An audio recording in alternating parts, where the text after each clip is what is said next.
என் அறிவார்ந்த ஆன்மநேய உறவுகளே, இப்போது உங்களுக்கு தெரிகிறதா, வள்ளல் பெருமானார் தன்னுடைய ரஷ்ய சீடனிடம் ஏன் சத்திய ஞான சபையின் சுவர் காலியாகி விட்டன, அந்த நிலம் வறண்டு போனது, அங்கு அருள் ஒளி இல்லை என்று சொன்னார் என்று இப்போது உங்களுக்கு புரிகிறதா? சத்திய ஞான சபை வள்ளல் பெருமானால் எதற்காக எழுப்பப்பட்டது?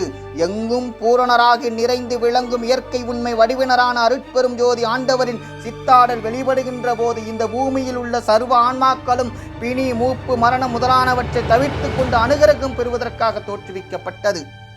இப்படி இந்த பூமியில் உள்ள ஒவ்வொரு ஆன்மாவுக்கும் உரிமை உள்ள சத்திய ஞான சபையில் கடந்த 100 ஆண்டுகளாக அந்த சிவாச்சாரியாரால் மலம் வாரி பூசப்பட்டு இருக்கிறது. இனிமேல் எப்படி வந்து இந்த இடத்தில் ஆண்டவர் சித்தாடல் புரிவார்?